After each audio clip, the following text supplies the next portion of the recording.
Hello, आज चाहिँ म यो बोडा ड्रिल मेसिनको टियर डाउन भिडियो गर्न गइरहेको छु र यसको चाहिँ स्पेसिफिकेसन के छ भन्दाखेरि 220 भोल्ट र 680 वाटको हो र यो 0 देखि 1200 आरपीएम मा नाच्छ अथवा रोटेसन त्यति छ स्पिड यसको विदाउट लोडमा नो लोडमा चाहिँ अनि 13 एमएम सम्मको ड्रिल बिट खान सक्छ हैन। र यसको चाहिँ आज म अनबक्सिङ गर्न गइरहेको छु।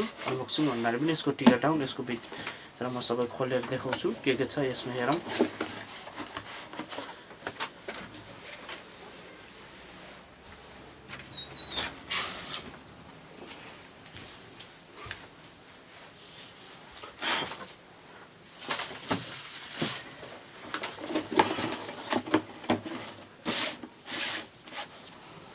यसलाई चाहिँ अब खोलौँ र यो एमआई ह्यान्डल दिएको छ अनि यो ड्रिल मेसिन भयो। यसमा चाहिँ रोटेसन वाला दिएको छ, एडजस्ट गर्न मिल्छ, लेफ्ट राइट छ अनि लक बटन दिएको छ अनि यो की दिएको छ र यसको वारेन्टी र युजर म्यानुअल दिएको छ, इन्स्ट्रक्सन म्यानुअल दिएको छ अनि यो गाइड दिएको छ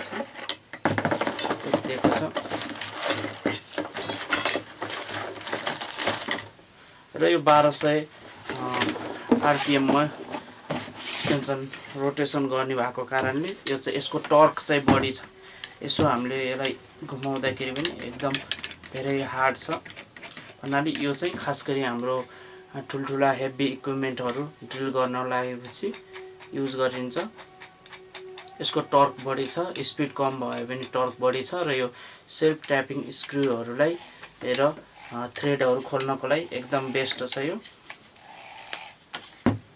र यसको म टियर डाउन गर्छु यसको भित्र के छ र मैले ड्रिल मेसिन लिएको छु र क्लच चाहिँ 6 मा लगाएको छु,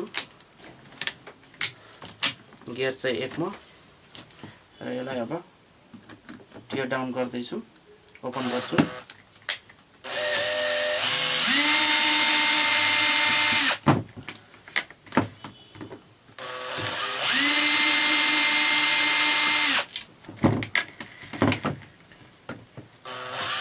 ड्रिलले खोल्न सजिलो हुन्छ, ड्रिलले खोल्न यसलाई सजिलो हुन्छ, त्यो कारणले मैले ड्रिलले खोलेको।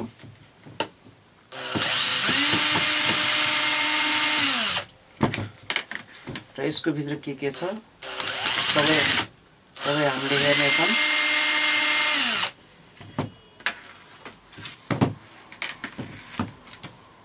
म सबै यसको पार्ट निकालेर देखाउँछु।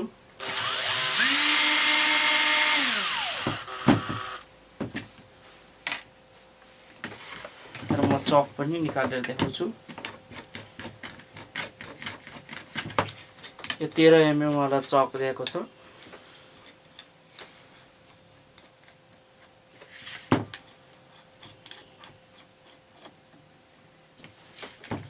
र यसको भित्र एउटा बोल्ट लागेको हुन्छ, यो चाहिँ हाम्रो क्लकवाइज हुन्छ, खोल्नको लागि क्लकवाइज हो।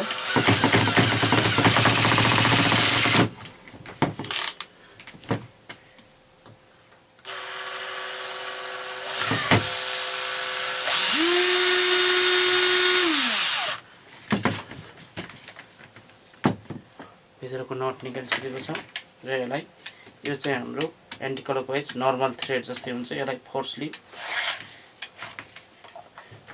घुमाएपछि यो निक्लिन्छ। हामीले चोक निकालेका छौं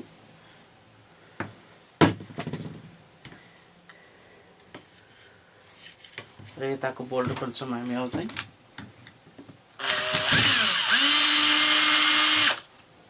तीनटा बोल्टले अड्डाको छ।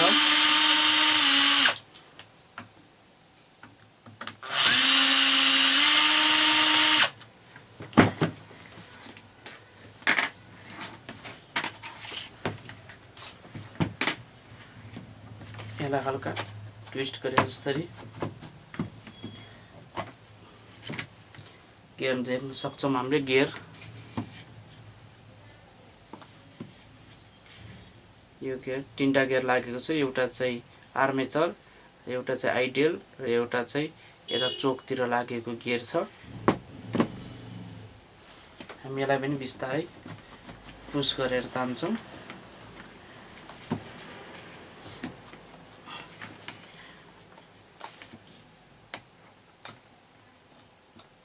यसलाई यस्तो फिट गर्दिउँ। पहिला यतातिरको खोलौँ।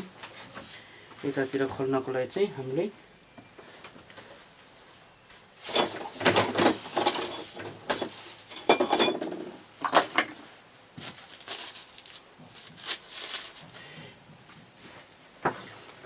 माइनस पेचकस लिएर अथवा फ्ल्याट पेचकस लिएर यसलाई हल्का खोल्छौँ। हल्का ग्याप भएपछि ग्यापमा हल्का यस्तो पुस गरेर बिस्तारै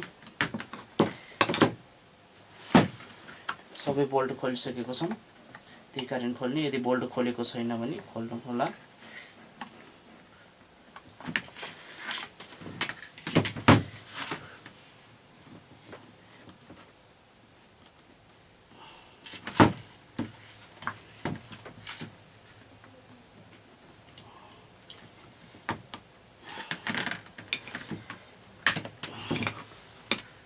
खुलेको छ।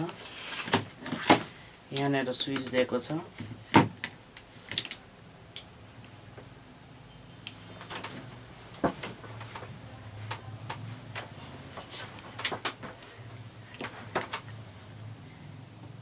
ब्रस दिएको छ, कार्बन ब्रस अनि ब्रसको केज।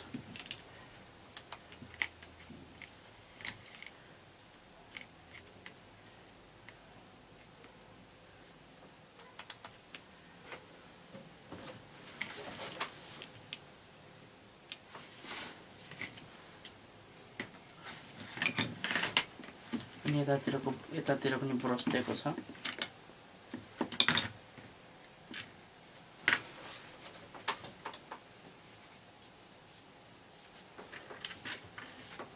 त्यसपछि हामी हल्का पुस गर्छौँ यता र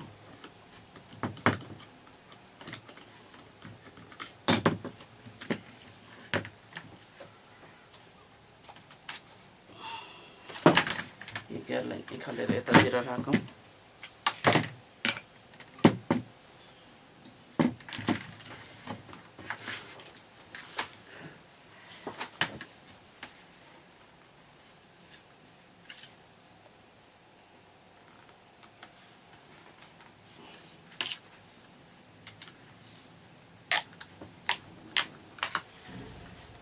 हल्का पेचकसले यस्तो गरेपछि यो निक्लिन्छ।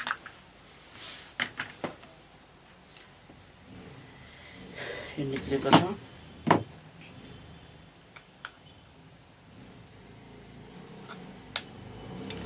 यसो फिटिङ है। ग्रिस छ यसको भित्र चाहिँ हाम्रो ग्रिस हालेको छ। यसो गरेर फिटिङ गर्छौँ।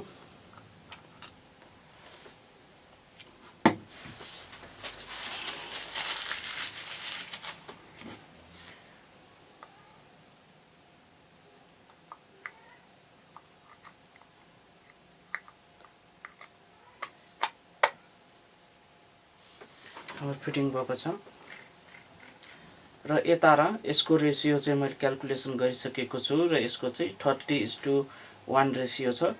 यो 30 चोटि घुमेपछि यो फुल एकचोटि घुम्छ। त्यो कारणले यो गियर रिडक्सन 30:1 छ।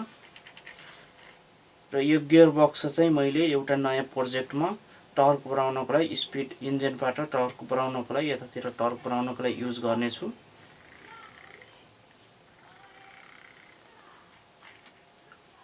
यो गियर बक्स म अर्को एउटा नयाँ प्रोजेक्टमा युज गर्छु। त्यो त हजुरहरूले थाहा पाइहाल्नुहुनेछ।